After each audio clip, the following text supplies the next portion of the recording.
Okay, why your leaky gut syndrome and your gut problems are probably not fixed yet, even though you've probably tried a lot of things that you feel have helped. I added the last part there because I hear this. And you probably think they're fixed, but in our experience, they're not. Right, right, there you go. So, because we hear this every day. I know I hear it every day. Apparently this subject was requested, so apparently it's out there a lot. I'm Dr. Martin Rutherford. I am a certified functional medicine practitioner. I am a chiropractor since the late 70s. Dr. Randall Gates, board certified chiropractic neurologist, as well as being a chiropractor.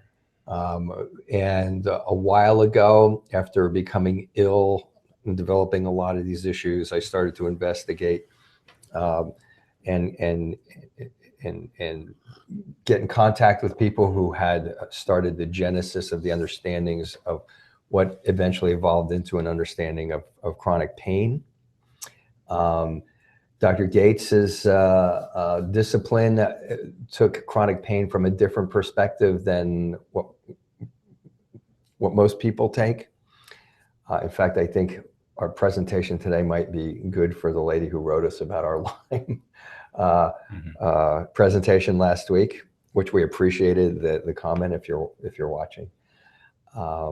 So this is very, very, I would say important, unusual, but the brain functional neurology group presents an understanding of the brain that is very unique, and it's mind-boggling that we haven't really understood it and presented it before to the public, not just us, but I mean the functional neurology group, or even neurology, or even medical groups don't understand what we're about to go through with these folks.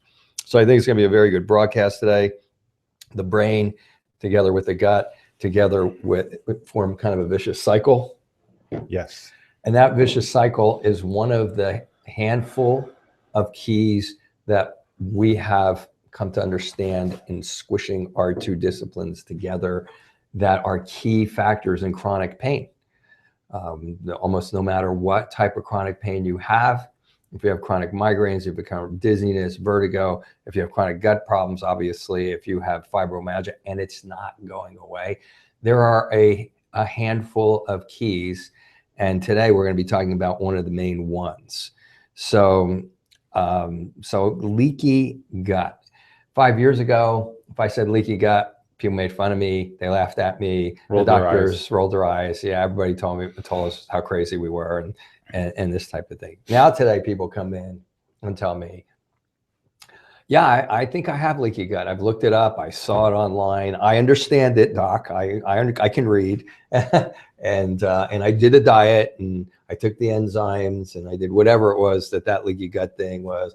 I did fecal implants for the SIBO, and I did all this type of stuff.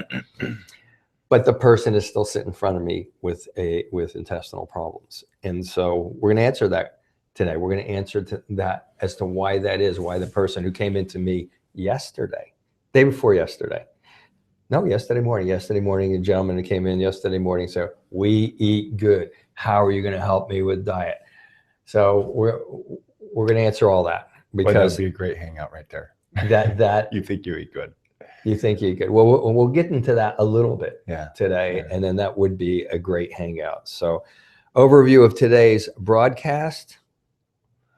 We're going to go into exactly how everyone is now treating leaky gut. Everyone and their grandmother, I'm joking, but a lot of people are now treating leaky gut. It's out there. And so 100 million Americans went gluten-free last year, as an example, or maybe that was in 2014. Nonetheless, leaky gut is now acknowledged. IBS is very common.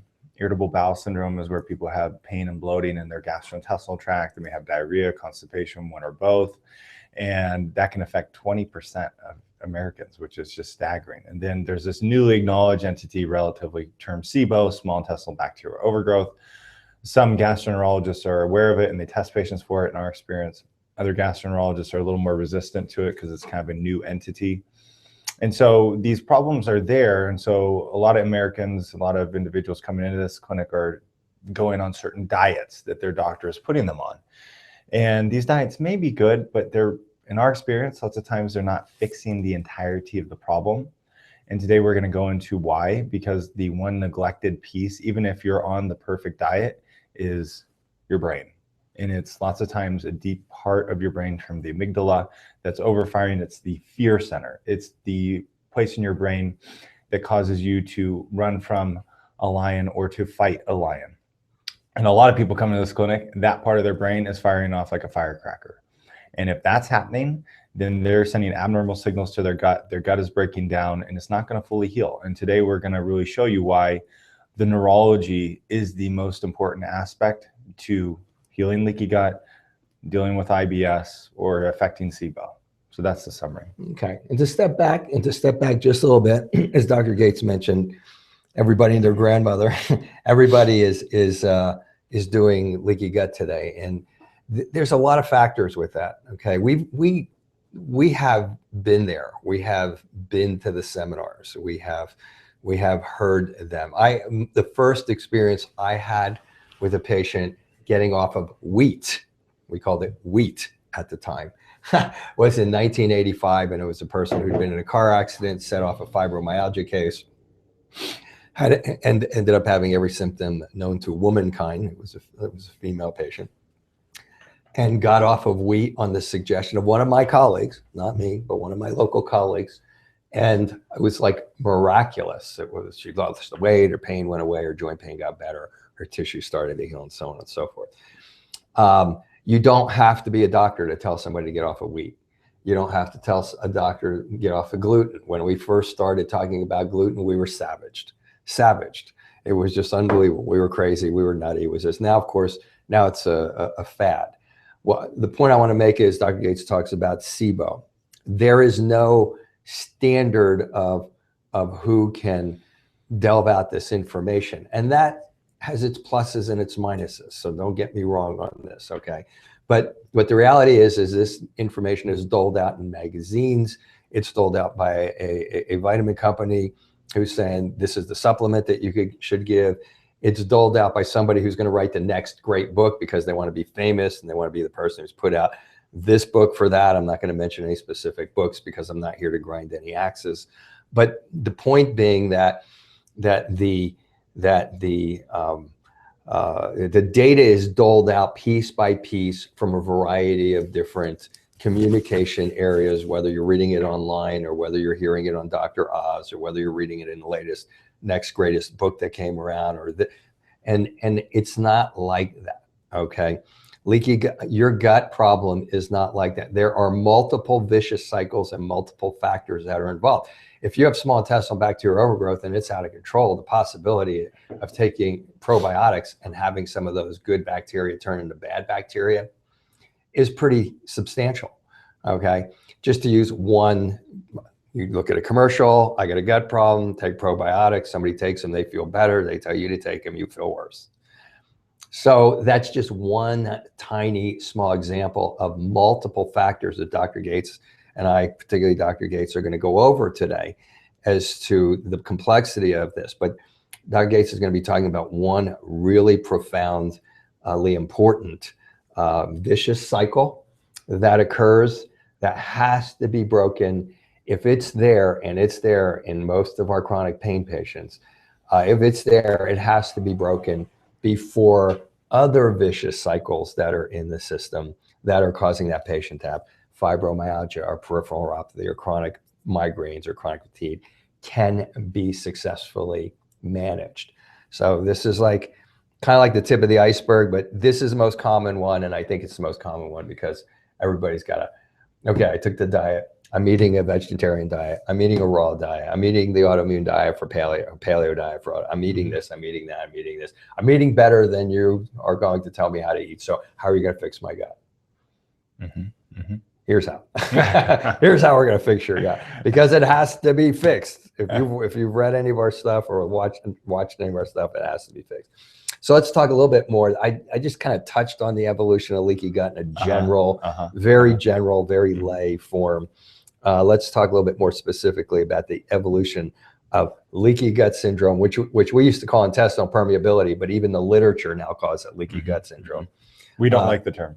Irritable bowel syndrome and small intestinal bacterial overgrowth. And maybe this will give you a little bit more understanding of why this is a challenge to get rid of a gut problem if certain things are not even considered, and if they are considered, addressed in a way that really isn't going to solve them anyway. So yeah. And I'll just touch on what you said. So in the early beginnings, naturopaths, chiropractors were laughed at for talking about leaky gut syndrome. It's a horrible term. It really is. But, you know, people would say to their medical doctor, well, my chiropractor says I have leaky gut syndrome. He would roll his eyes because he's never heard of it. Well, through time, in the literature, it just started building and building and building, where they started doing more and more studies. By 2014, it became an irrefutable entity. And so they actually documented that leaky gut does exist in several scientific studies. And since then, it's only expanded. So now it's like this new frontier in medicine. I was listening to one podcast by a gastroenterologist who discovered H. pylori. He was in the lab that discovered H. pylori. For those of you who don't know, H. pylori is a bacteria in the stomach that can cause ulcers. It was kind of like a pivotal finding in the gastroenterology world. So anyways, this gentleman was saying that the doctors of the future are going to evaluate this bacterial colony in the gut first before they do anything else, which is really what the naturopaths and a lot of the chiropractors were doing for many, many years and being savaged for that. But needless to say, leaky gut syndrome is now well acknowledged in literature, and it's tied to several systemic conditions, ranging from autoimmune conditions such as rheumatoid arthritis to thyroid problems, which is the craze right now, to multiple sclerosis, to schizophrenia, to autism, to type 1 diabetes, to type 2 diabetes through a different mechanism, to metabolic syndrome, to people who can't lose weight, to depression, to anxiety, to people with balance problems. I mean, it goes on and on. It wouldn't be, from what we've seen, all right, this is not documented or anything like that. From what we've seen, it wouldn't surprise me if we found that it had something to do with multiple sclerosis. Oh, it does. It absolutely well, does. there you go. See, I'm not up on the literature. Yeah, it does. because we've seen a change in multiple sclerosis patients by calming down their gut and healing their gut. Here's the thing, and that was the day you were out. I did a presentation on MS. And leaky blood I haven't watched it yet, and I keep meaning to watch it. So with that, let's just go into that as an example. They'll take a little mouse, and they can cause that mouse to have MS, basically. And then they'll take another mouse who's normal, and they'll take immune cells out of this mouse with MS. They inject it into this mouse. And this mouse, in 7 days, the first thing that happens is the gut breaks down. They see definitive evidence that their gastrointestinal tract breaks down. They have leaky gut syndrome. 14 days, they develop leaky blood-brain barrier problem. So then their blood-brain barrier, just like their gut barrier, breaks down at 14 days. And then they develop MS and they become paralyzed shortly thereafter. So with MS, the cardinal finding, the cardinal feature, in our opinion, now is becoming the gut. Wow. And I didn't know that. So now you see how we do things. but seriously, now you see we observe. Exactly. We had the gentleman who they couldn't, not long ago, he couldn't even lift his MS. He couldn't even lift his feet off of the floor when he was sitting there. We were doing a consult. Like 2 weeks later, he was walking around on crutches, and we hadn't even done anything yet except put him on a allergy elimination diet, essentially at that point in time. So has to have something to do with the gut and ultimately, of course, the immune system. And I was sick that day. And we had started working on his brain. We had started working on his brain too. Yeah, but not like one time, right? So we're not saying that diet is not important, but we're saying that diet isn't the long-term solution. That's what we're kind of making the point of. It's not the only piece of the puzzle by any means. So then IBS has been around for a long time. Basically, patients, when they go into gastroenterology practices, at least what they tell us is that they feel that, they're given a diet. Now, if they have IBS, they may be given drugs. Certain drugs either help motility or slow down motility or help them with depression or anxiety, because that's commonly associated with IBS. And that can work, but it seems like a lot of patients are still struggling, still experimenting with their diets, trying to figure out what they can do to help their symptoms. Then along came SIBO. SIBO, even as recently as like 2013, was highly contested. Now it's more well acknowledged in the gastroenterology field. In our experience, though, still a lot of gastroenterologists just even blow by it. They don't even really want to consider it. They want to look for H. pylori. They want to look for more complicated conditions, but there's now this huge association between SIBO and IBS. And again, as we said before, 20% of the population has IBS. So these are major, major issues. So now that everyone and their people are treating leaky gut syndrome, in our experience, a lot of people are using kind of a cookie cutter approach. We've even been approached by some people from a national functional medicine organization in terms of how we can maybe create better training for doctors or better standardization for doctors. Because what the public is now seeing, you out there who's now watching this broadcast, a lot of you may have been through this, where you go through basically a cookie cutter approach for your IBS or your leaky gut syndrome as it applies to your fibromyalgia or Lyme disease. Maybe you think you're better, but you're not really sure. And the problem with cookie cutter approaches is exactly that they're not individual specific, and lots of times they lack testing that really validate whether you're getting better or not. Case in point, we just had a young gentleman with a young neurodegenerative condition. I'm not going to go into any more specifics than that. Neurodegenerative. His brain is being attacked by his immune system. And his mom had him on a specific diet for a long time. Mom is doing everything she can. She's seen a lot of different practitioners to quote unquote heal his leaky gut. Yet he comes to us and we do his leaky gut test, and he still has leaky gut that is horribly severe. And so the mom was blown away, and she felt dismayed because she felt like she had failed. And I explained to her she had it. It's just the information is not getting out to the public about exactly this and how complicated fixing leaky gut syndrome is. And we're going to talk about the brain, but I mean, the dietary aspects are also incredibly complicated. We use 6 different diets, borderline on 7, with our patients who have gastrointestinal problems. No one diet is the same for every one patient.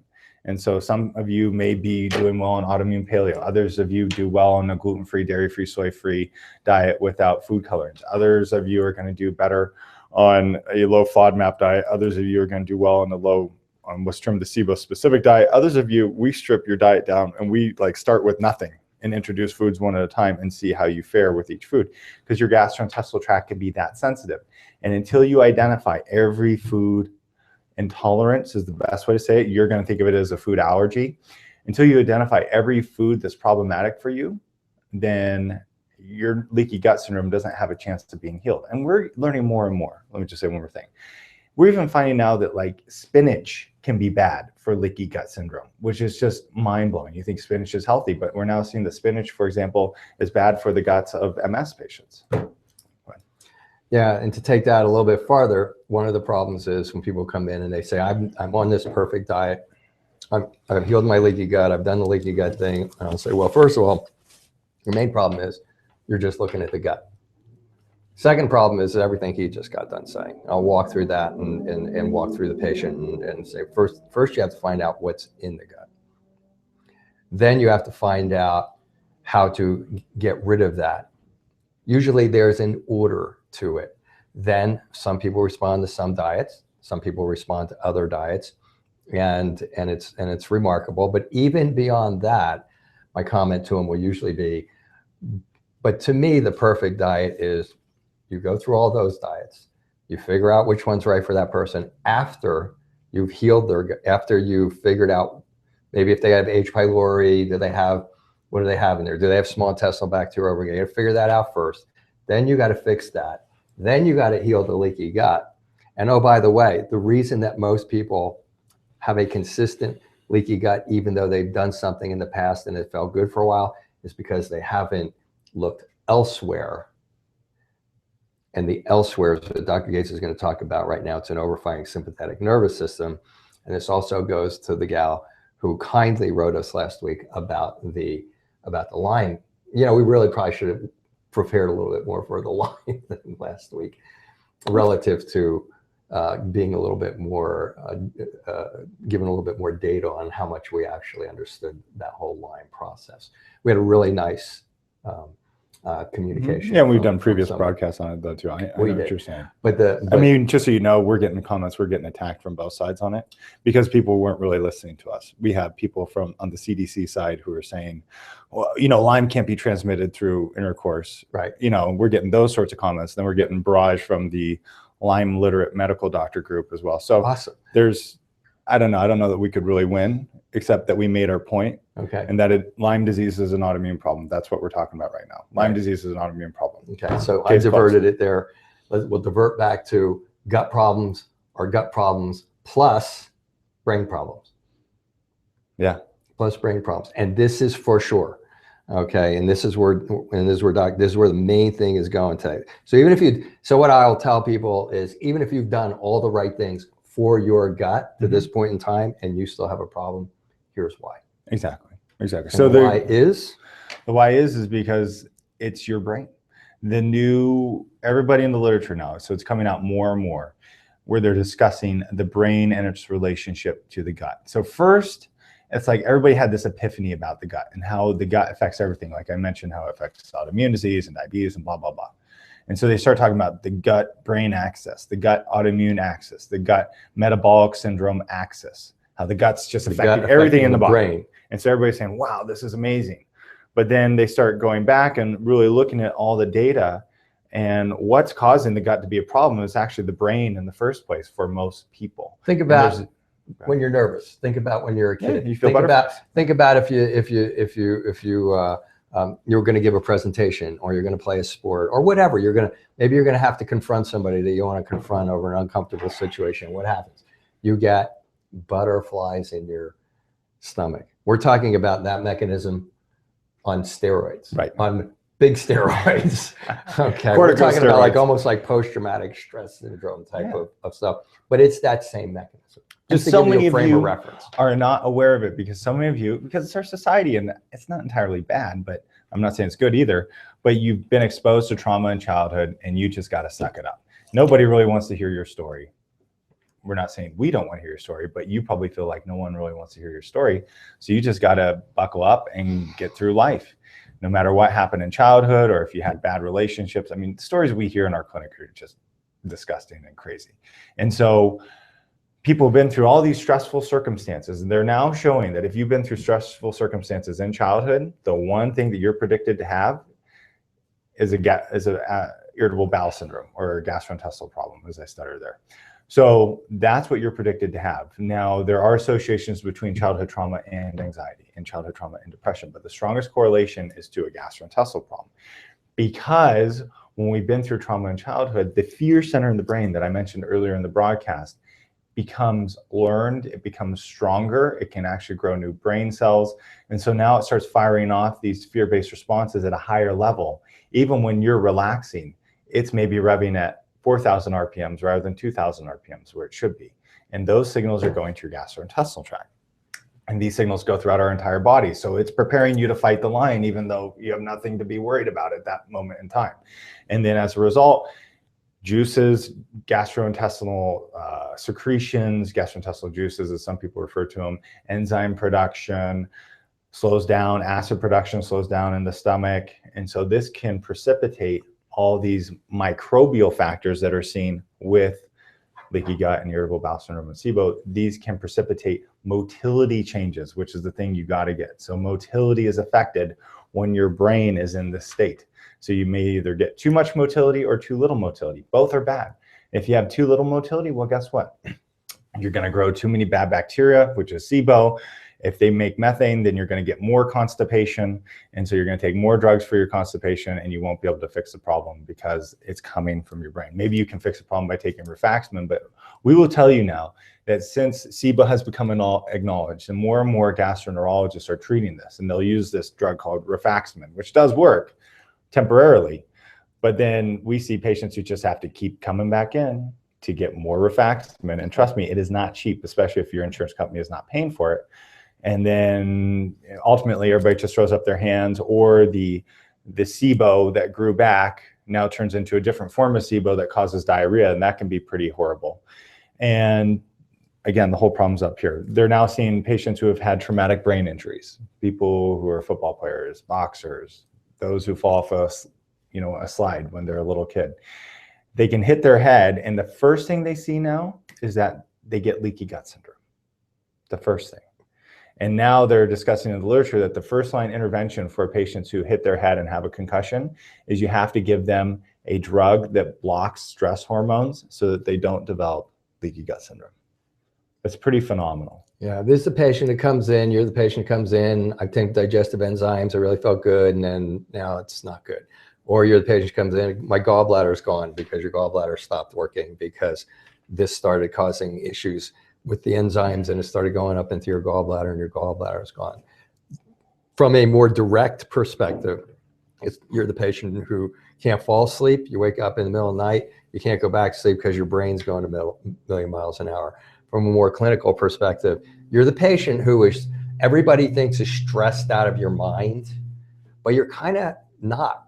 It's not. When I interview people, I say, do you feel like this is you? And most of the time it's like, no, I don't. I feel like I don't. It's because I'll tell them, look, it's not a personality disorder. You have a part of your brain that has its pedal to the metal, and it's putting out stress hormones intermittently 24 hours a day, and you have zero control over it. And I want to get to that. And I want to ask you or have you comment specifically on a part of that. But the point is that you're in this fight flight mechanism. You might get heart palpitations. You might get anxiety for no reason at all. Dr. Gates talked about how your threshold is closer, and now you get stressed. You get a stress response is what you get to a stimulus that you wouldn't have gotten a stress response to had this not been occurring. So you get a little short with people and things of that nature. But you don't feel like that's you, and you're trying to stop it, and you can't stop it. And you go to psychologists, and you can't stop it, and all those types of things. And here's what I would say. There are going to be people out there who are going to be going, okay, well, if I have a stress mechanism and it's causing all this stuff, well, what about the medications that I'm taking? Because Dr. Gates talked about, okay, you do the medication for the gut, you do the medication for diarrhea, you do the medication for constipation, you do the medication for acid indigestion, you do the medication because you do the digestive enzymes because you're not digesting your food. But yeah, I go through that. I go to my psychologist and they give me Xanax and they give me Prozac and they give me whatever else they give me. Doesn't that do it? It calms it down, but it's not taking care of the core of the problem. And so the core of the problem is still going. It's still going. While that's calming down a different part of the brain. It calms it down. In essence, you probably should go back and watch our depression and anxiety broadcast because we discussed this at length. But in essence, when people have this overfiring fear center, which is tied in with IBS, tied in with depression and anxiety and all these different conditions, people who can't sleep. I mean, we're talking a major percentage of the population here. 30% of the population has anxiety, 16% has depression, 50% suffers with insomnia at some point in time, 20% has IBS. I mean, I can go on. So this is a lot of people out there. So this overfiring fear center then fires down to your adrenal glands, the stress glands, makes cortisol, which feeds back up, and it kills brain cells in your memory area, and mainly your orbitofrontal cortex. These are the two areas that shut off the fear center. So now you're taking Xanax to kind of put out the fire in the fear center, but then these two areas are still weak and they can't shut off the fear center.